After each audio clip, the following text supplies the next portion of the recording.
Show you some exercises that help deal with your body in the fact that the sides are unequal, strength and flexibility is unequal, the ability to have a passive and active movement can be quite different, and we want to bring that scope down to help you create a more sound body, strong body, flexible body, to get into the parasympathetic nervous system and the sympathetic nervous system, so understanding the rest, digest and recover, and the fight and flight. And this will help us for our body to trust us in flexibility and strength moves to support us, to let us in, getting our body into the PSNS, the parasympathetic nervous system, by using tools where you're creating. This actually helps your body get into the parasympathetic nervous system. It says, hey, you can relax when you have a really contracted, tight muscle, as opposed to just going and doing passive stretching, which only really helps when your muscle isn't just specifically tailored towards always being so, stressed.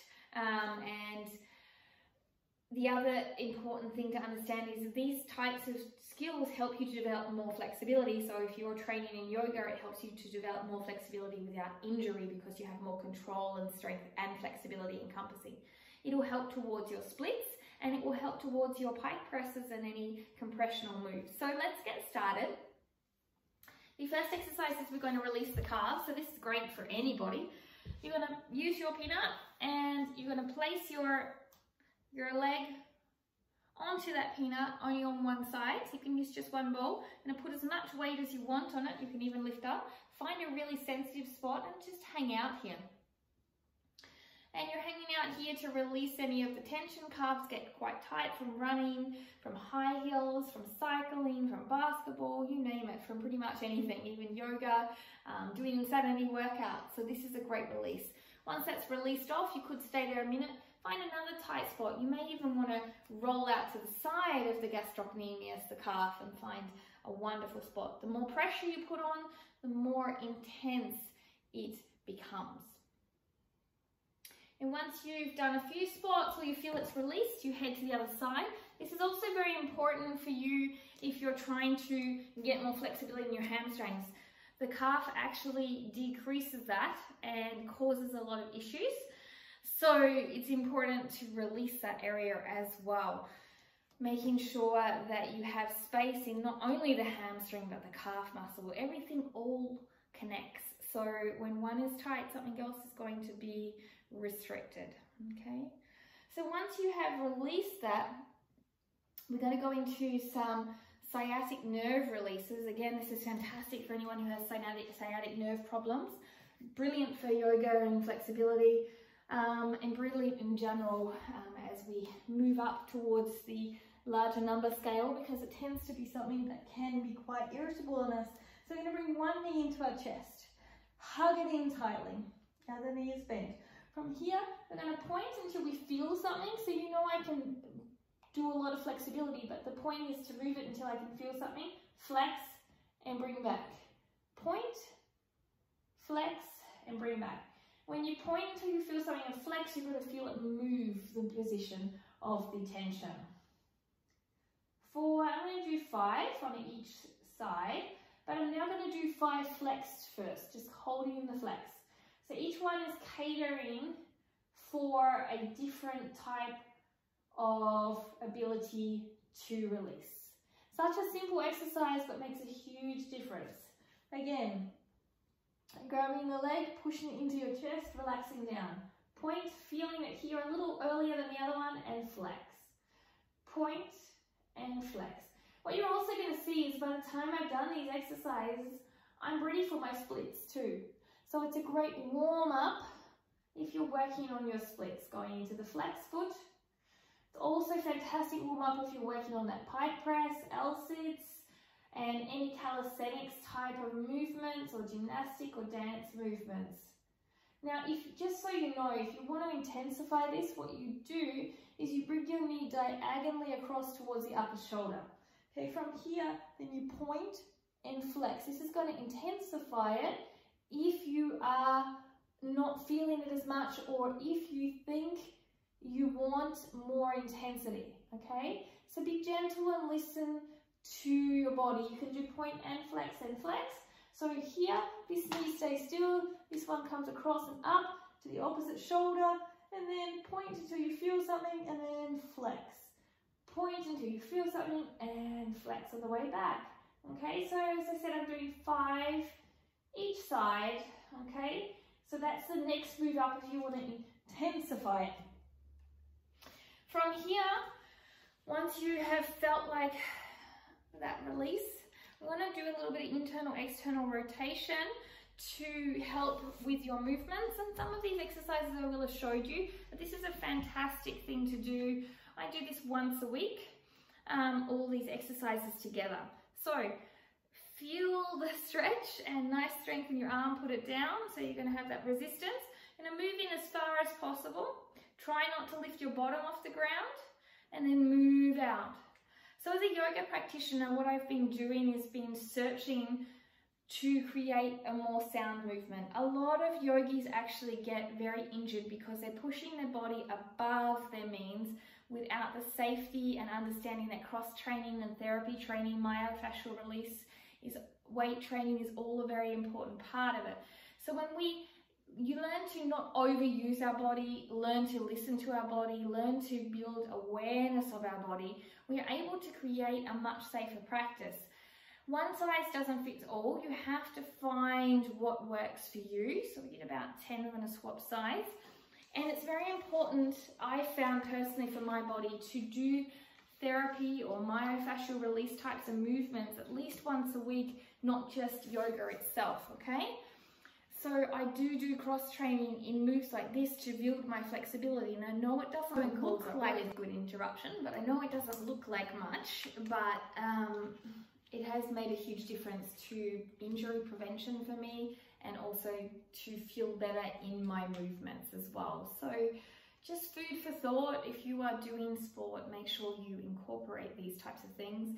If you are doing yoga, make sure you realize that perhaps not all is needed just in one domain to cross-train to help you develop a more sound approach and also rest and recovery. So one more, okay. So these windscreen whoppers are fantastic also for glute activation before a workout. I'm going to do very similar standing in a squat, and the weight, the band this time is above your knee. Now be on the toe on one foot, and you're going to turn in and out. And this is my full workout when I'm trying to help my development in my pike movements and my connection in my core with these pike movements. So this one is specifically more suitable for things that I am working on, but they will have a lot of benefit for those that are working in the same internal, external rotation and pike area as me. And also in general, you could take out like the sciatic nerve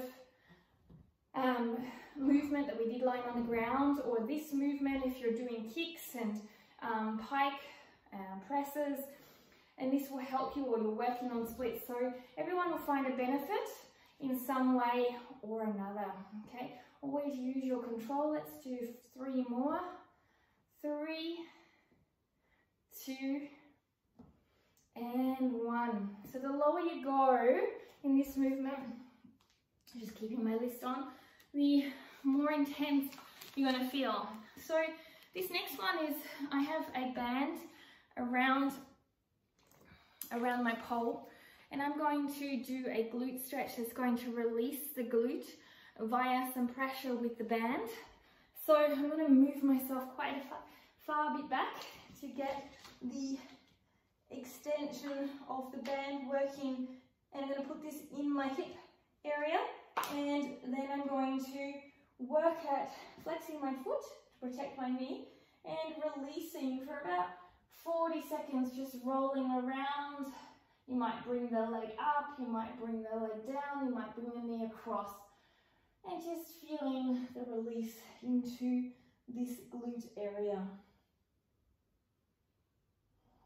This one is fantastic after you have done anything hip-based or running, cycling, sitting all day. really good warm-up for leg behind the head or any yoga hip movements. And a great way to do a pigeon stretch to help you if you're lacking flexibility and strength without having the pressure of gravity to overwhelm you. Just do another 10 seconds.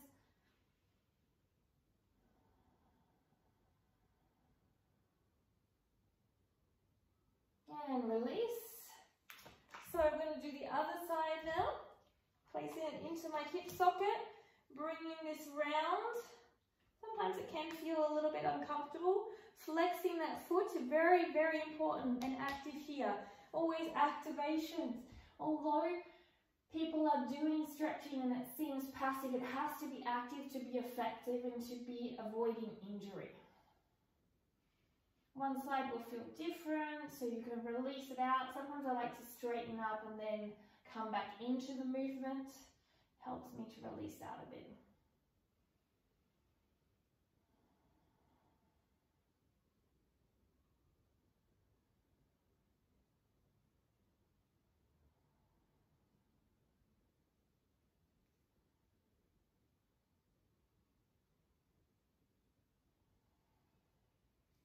And slowly release. Now make sure you let go of that band gently.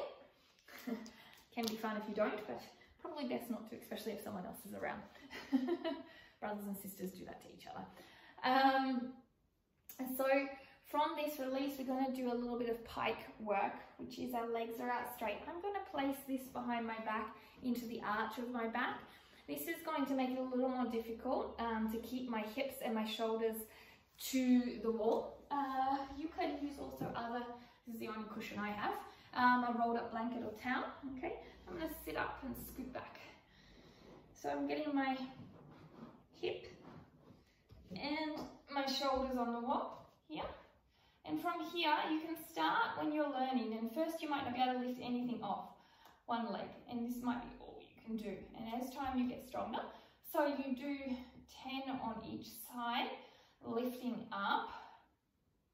Really strong, straight leg, hips and shoulders are back on the wall. And you would do 10 the other side, okay?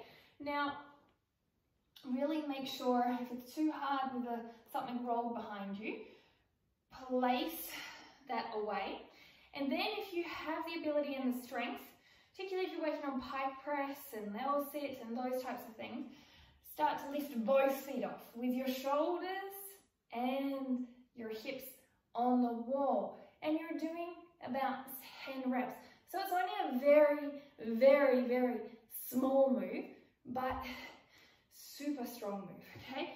So without this on the wall, you can see I can lift up much more freely. So it does create a difference in the intensity.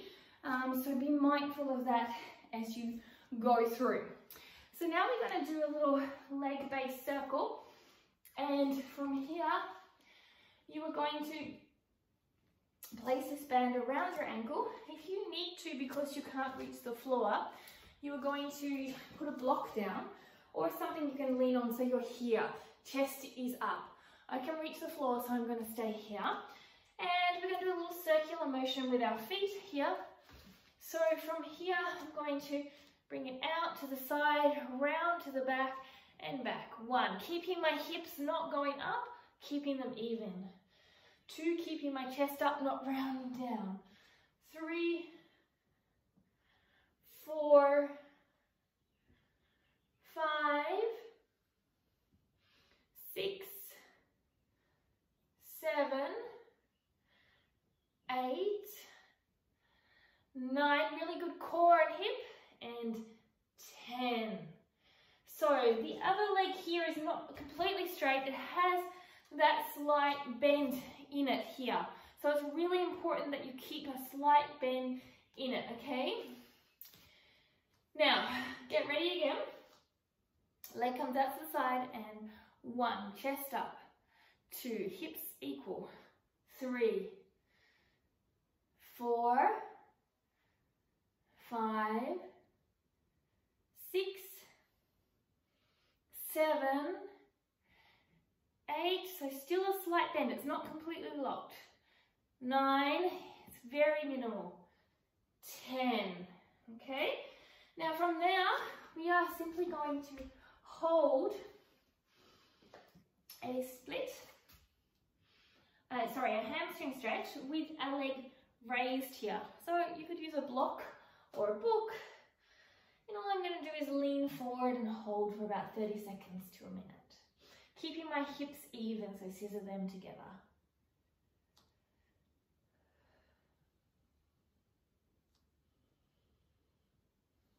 Breathing deeply.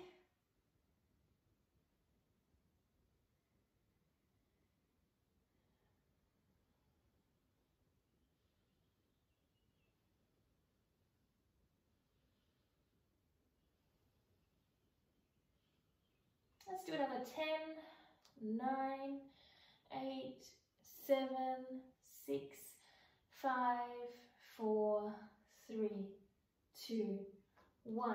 So let's swap sides. So some of you, when you do it, you might be more kind of like this, but chest is up, and eventually you get straighter and lower. You can use blocks to come down too, okay? So remember that as you go through it. It's not the destination, it's not the look, it's the feel.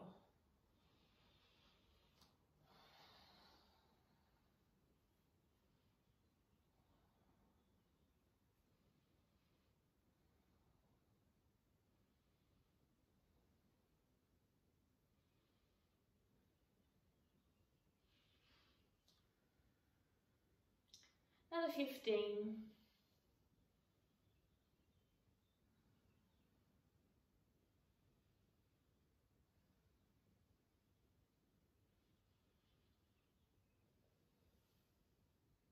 And release. So from here, we're going to do a split deadlift, okay? Now with that, the higher you place the object that's going to be behind me, the harder it's going to be. So start low, it could be the block height or a couple of books height, then work up maybe to a sofa or a chair height, and then so on. So start low. I'm going to use my 40 by 50 block that I like to use for other exercise movements. And from there, I'm going to put my foot on top. Always a slight, not completely locked, just a slight bend. Foot is on top. Hands come up. And then I'm going down and up. Down and up. So with that, make sure you find your balance. It's okay if you move around a little bit. Scissor your legs together, down and up. Let's do 2 more. Down and up. Keep your nice strong core. Down and up. So if you probably work towards 10, I'm just going to move this back on the wall. I can't put it on my floor because it will slide, but this will be able to see a better, fuller movement. So here, keep your hips even. We're not rotating like this. Hands come up, knees slightly bent. Okay, so very important. I'll swap feet. I think that was the foot I did. So swap foot. And from here, one side's always worse than the other, or better, or different, whatever the words you want to use. Down, nice strong core. You're pivoting from the pelvis, so you're not rounding. 2, lifting all the way up, extending. 3, 4.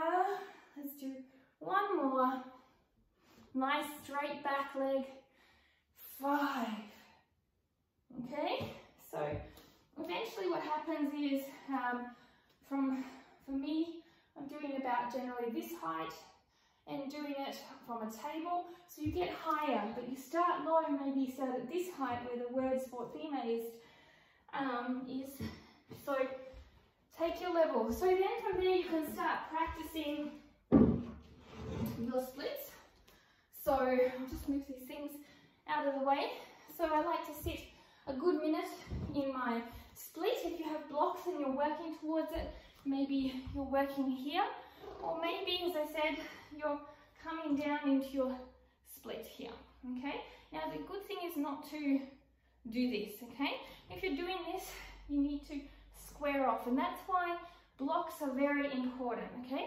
And so you're just sitting here, opening up. I'm definitely a lot tighter than usual at the moment. I have a slight pull in my leg from doing a lot of cardio right now, so I don't want to go deep and push overboard. So I could even come back if I wanted to. Although splits are my natural, fairly easy most days. Some days they're hard with work. So you'd stay here about a minute. Then from there, you would transfer over. Again, take your time. If you just stay here, as long as you're not opening your scissoring, and then you're working towards that split. And from there, you're scissoring your legs together. Really important that you're scissoring your legs together and you're keeping your core, instead of sinking it down, you're keeping your core up tight, okay? So that's, then you would sit there for a minute. And then if you're working on your pike press, you can see that the movements allowed for the same thing as the pike press or the L-sit. So transferring it all through, and then you're working into these natural features, like when you did the leg lift on the wall or leg lifts together, to be able to push this way. So you see that? So you can do tiny little pulses or work into here where you're lifting and down, lifting and down. So you don't even have to do the full one, but all of these things will build to create those movements that you want. So I hope this you enjoy. I hope you can pick some exercise out, or you can do the routine fully in a couple of weeks to months. You find some really great progress. But most importantly, do what works for you. Know that you are awesome, becoming more awesome. Thank you for supporting me, and for all those that you support on here. Don't forget again to share. If you like something with friends, subscribe, like, and most importantly, don't forget, do what works for you. Namaste.